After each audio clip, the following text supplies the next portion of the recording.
Yeah, hello everyone, Nevin Reacts here and welcome back to another video. So today I'll be reacting to a video by CGP Grey.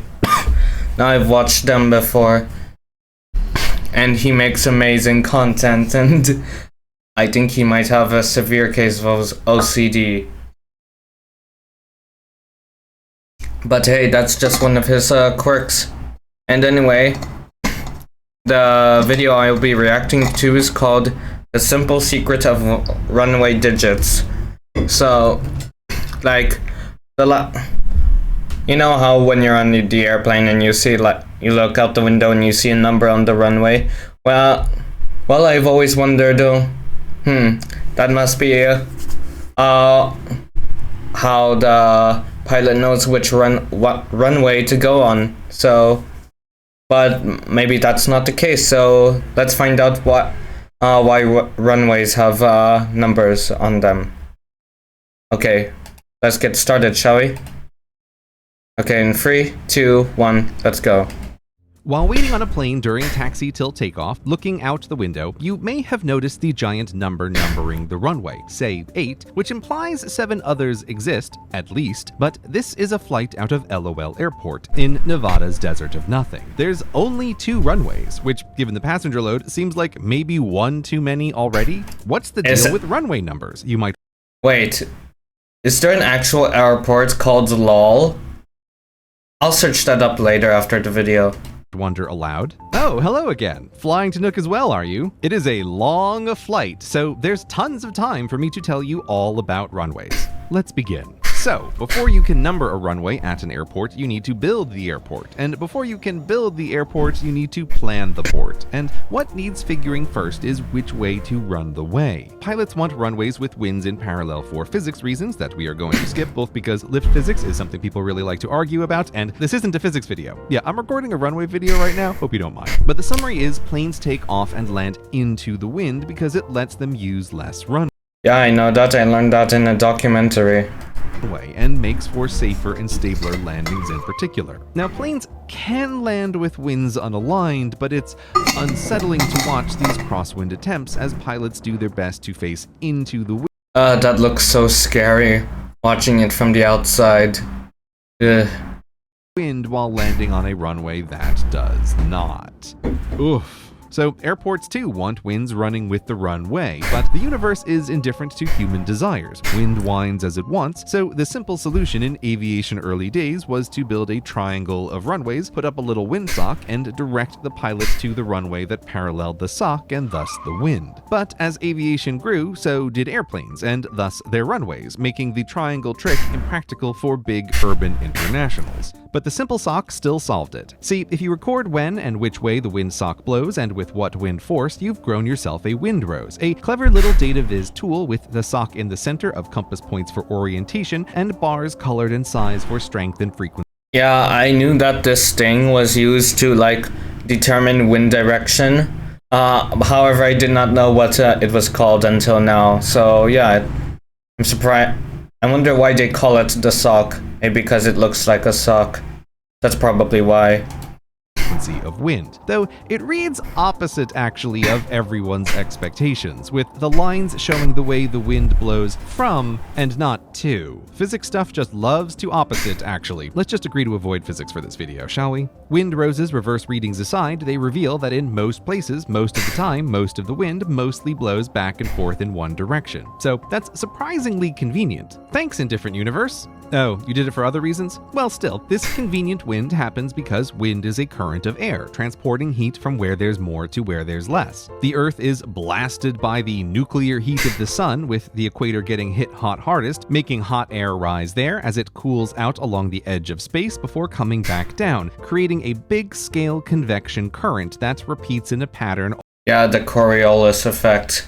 I know this. All up and down. And because the Earth is a sphere that spins, those cylindric convection currents of air on the surface twist clockwise north of the equator and counter below. This is the Coriolis effect, creating coiled currents of air everywhere, which is cool, but also physics trying to sneak back into the video, and this isn't a physics video. All that matters is this creates the pretty stable pattern of trade winds, and if you're planning a port, you need only know which way does the wind mostly blow. Though at some locations, the wind rose reveals two frequent directions of wind, so if you want to constantly and safely keep open the airport, you're going to need to run a second way. This is why many airports have an X or V layout like LOL. They're not necessarily doing double the traffic of a one-runway port, but rather have double the chance of crosswinds when the tower will need to reroute pilots toward the other alignment for safer landings. And once you have two of something, you need names or numbers. Sure, you could just go with run 1 and run 2, but pro tip, try never to use the very first thing that comes to mind without giving it a bit of a ponder first, and the wind rose reveals a better way with the compass points, which form a circle of 360 degrees, starting at 0 north, east 90, south 180, west 270, and back to north makes it 360 as well. These compass degrees come from ships of the seas, because captains and quartermasters, when in the vast, featureless nothing, could still count on their compass to point toward the North Pole, assuming no iron hooks happen nearby, and with north as a fixed navigational point could then communicate their heading with names broadly, east-southeast, or numbers precisely, helm to 108. Quite handy, so it's no surprise these compass headings got passed from sea ships to airships. Thus, on the Windrose devised plans for any airport, the runway is already aligned with navigational numbers begging to be used. But before grabbing the obvious one, again, ponder. Yeah, sorry if I'm not reacting that much. It's just that I have no knowledge of the topic, so I can't really give any input on it. So yeah, this is much a learning experience for me as for you guys watching me react to this. So yeah, and there's an ad coming up the moment I unpause this. Great. For a moment. The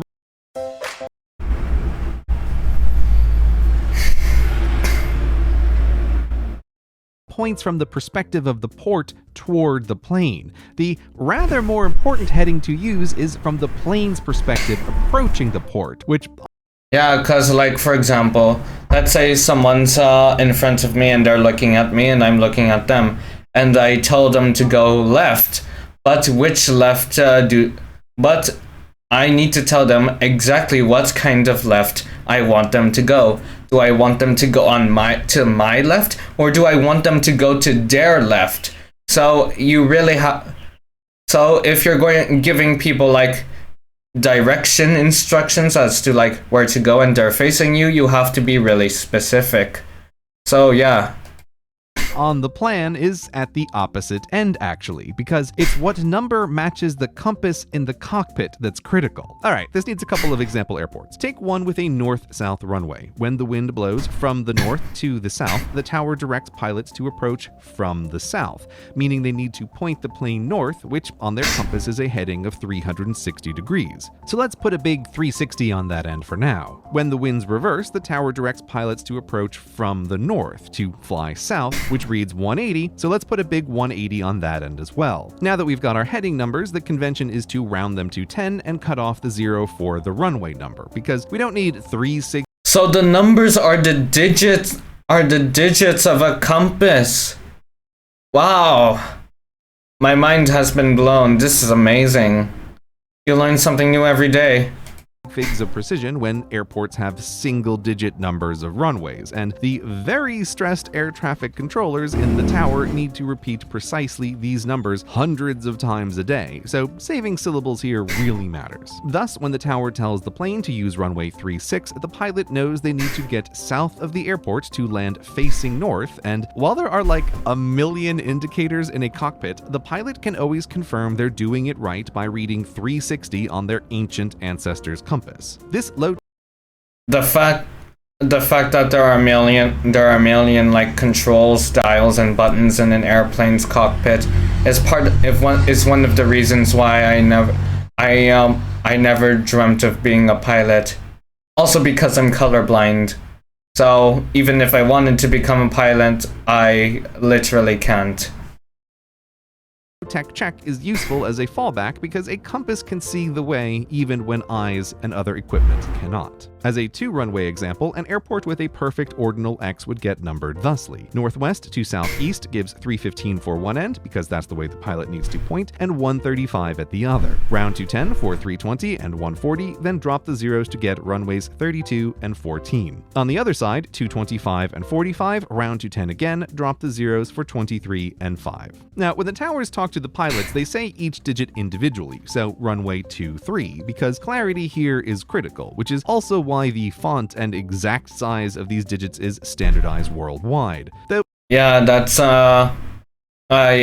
pretty relatable. Like, for example, when you're calling someone and you're calling a friend to come to your hotel room, and you don't say I'm at hotel room number 238. You just say I'm at room 238 because it's easier that way.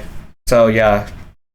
There are disagreements between the abundant aviation agencies as to if single-digit runways like 6 should have a leading 0 for clarity, or if that leading 0 should only be in our hearts, which it shouldn't be. Anyway, that's the surprisingly good system behind— Wait, did he say should or shouldn't? Let me go back. Clarity, or if that leading 0 should only be in our hearts, which it shouldn't be. Anyway, that's the surprisingly good— Oh, it shouldn't be, okay. Good system behind numbering these numbers, which is always a delight to discover, unlike some other numbers I could mention, though there are a couple of wrinkles. For think about it, if the wind mostly blows back and forth in most places, then most big, busy urban international airports will need multiple runways in parallel, but parallel runways have the same heading, thus the same number under this system, which would be unclear for pilots to say the least. So all the agencies assembled to agree, if you have 2 parallel runways, they will have the same number, but add an L or an R for left and right. If you need to construct a 3rd runway, add a C for center too. But with 4 or more, 2 runways will get the correct heading number with L and R, but the others, they're going to get the next closest numbers, but not exactly correct numbers, which is practical, I suppose, but also, it's all slightly misaligned. It's big airports. I agree with CGP Grey on this one. That's disgusting. I hate it. I have a bit of OCD myself, so like it doesn't line up. Like, just try not to think about it, okay? Just try not to think about it. Oh, we're landing at Nook already? Wow, flights fly fast when you're flapping about flying. Time to put this knowledge to use. Our compass heading reads 42 degrees, so round to 10 for 40, cut the 0 and we'll be landing on runway 04. And since there's only one runway at Nook, it'll be perfectly aligned. No doubt about that. Oh, it's 5, not 4. How embarrassing. I guess I need to delete this video now. Hey, why are you painting a new runway number? You do that every few decades? That must mean— oh, runway numbers depend on where the North Pole is, and so, watch out! There's a geography video inside this video called— oh, that's because there are like 2 North Poles. One that's magnetic and one for GPS. And if you want to be at least— fun fact, there's a 3rd North Pole in which the North Pole is actually the South Pole, because of the magnetic field, then if you were to take a magnet, and if the Earth was a magnet, the top of the Earth would be connected to the north part of the magnet, because opposites attract. So yeah, so the North Pole is also technically called the South Pole, but you know, for the sake of not confusing people, they just went with North Pole.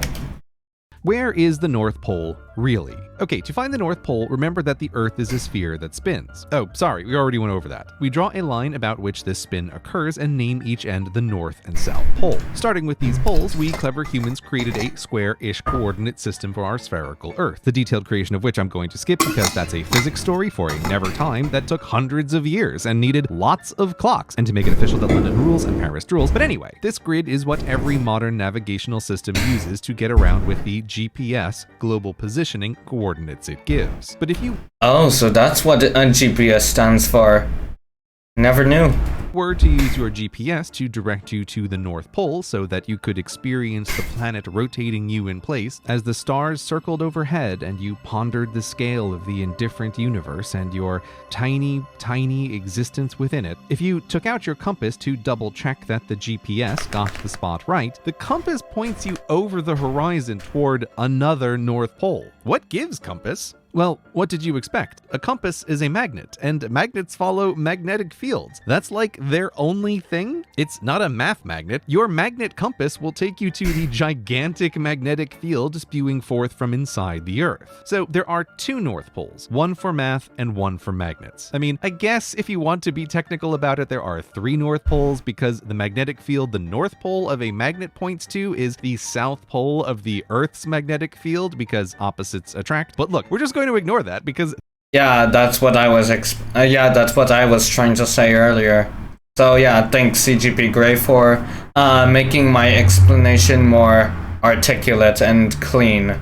this isn't a physics video, and there's been enough "oh, it's the opposite" actually already. And yes, I know you can define more norths, but we're moving on. There are two norths, math and magnets. The compass points to the magnetic north and the GPS points to the geographic north. They don't have anything to do with each other, but for navigation humans have used both. One isn't better than the other, though math/geographic north is now often called true north, which feels a bit like humans picking the new one as their favorite one. Oh, and ships of the sea. Yeah, that's because, you know, you don't really find in many places selling those old compasses anymore. It's just, you know, the GPS and stuff. So yeah, it makes sense that people would choose the geographic north rather than the magnetic north.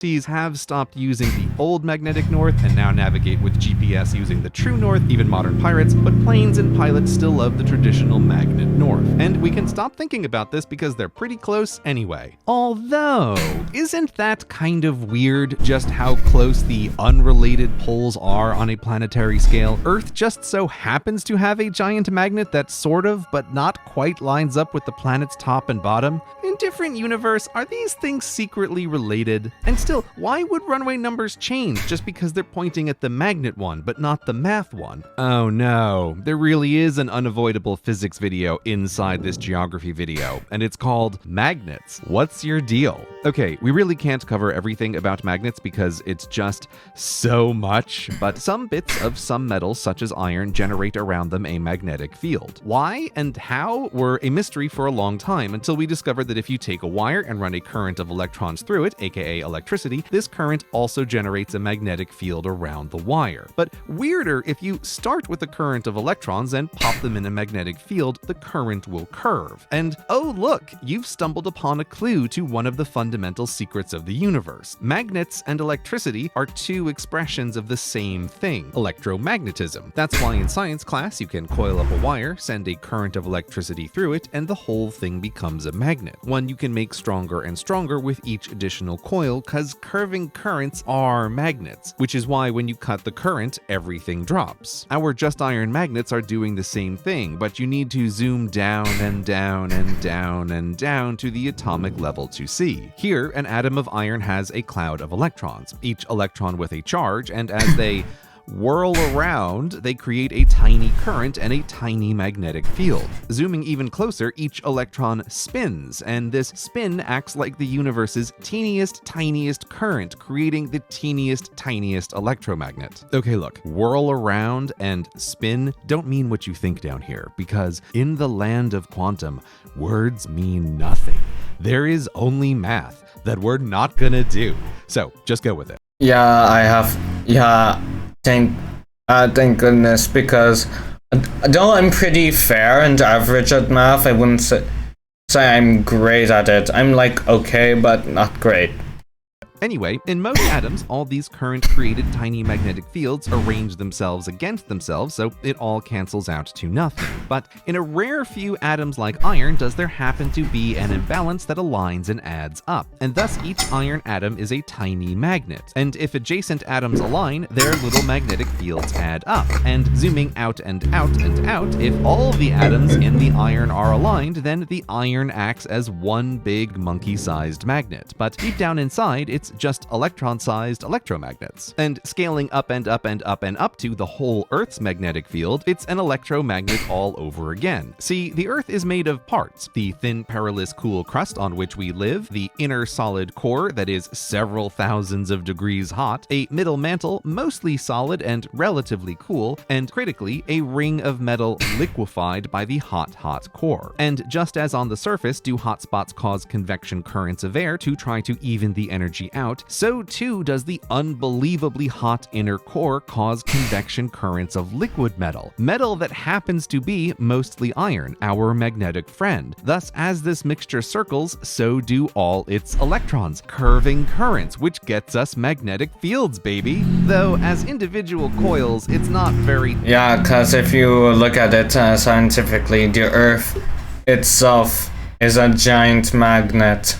strong to start. To get a planet-sized field, you'd need to somehow stack the coils, which is where the Coriolis effect comes back in. For just as Earth's spin causes convection currents of air into coils, so too does Earth's spin cause convection currents of liquid metal to coil, making the fields stronger, turning the whole of the Earth into a giant electromagnet. Wow! If there's one thing the indifferent universe loves, it's repeating the same patterns across scales and domains. Such austere efficiency. It's beautiful. Oh. Yep. It's a haven for people with OCD. Oh, get back to the runways? Oh, unlike a real electromagnet made of stable metal, all that swirling liquid iron inside Earth is not stable. So at any moment, the field can split into multiple magnetic poles, roam randomly, or diminish entirely before, oh my, flipping north to south and south to north, which it does every couple 100,000 years or so. And we have no way of predicting when. Great, that'll cause some trouble. And there's a clue that it's coming because the strength of Earth's magnetic field has dropped 10% over the last couple hundred years, which is concerning. So, if you're watching this video after the flip, Jeez, thinking about it, it's actually very scary as to what could happen if the magnetic field of the Earth, if the Earth's magnetic field were to actually, go kaput. Which is, saying like messes up and rearrange. You get what I'm trying to say. Jeez, scary if you think about it. Take everything I said about magnetic north and magnetic south, and now it's the opposite, actually. And 2, if it's been a couple 100,000 years since my last upload, don't worry.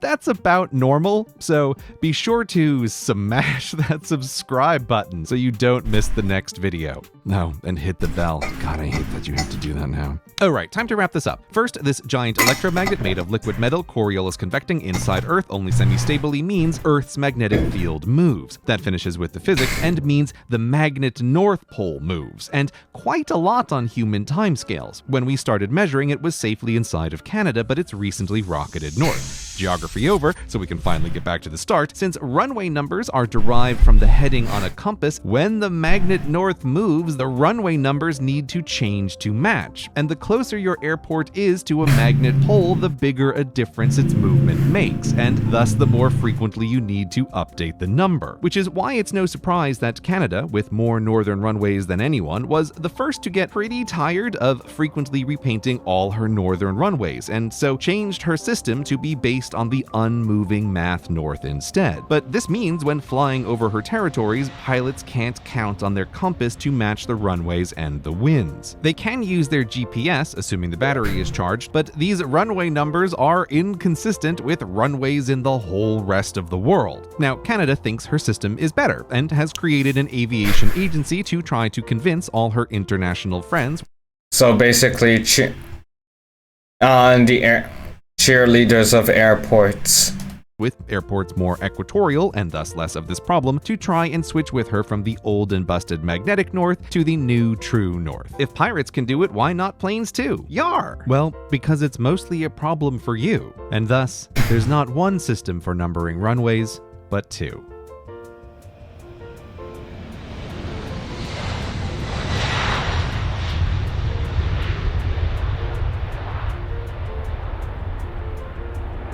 Is there anything else?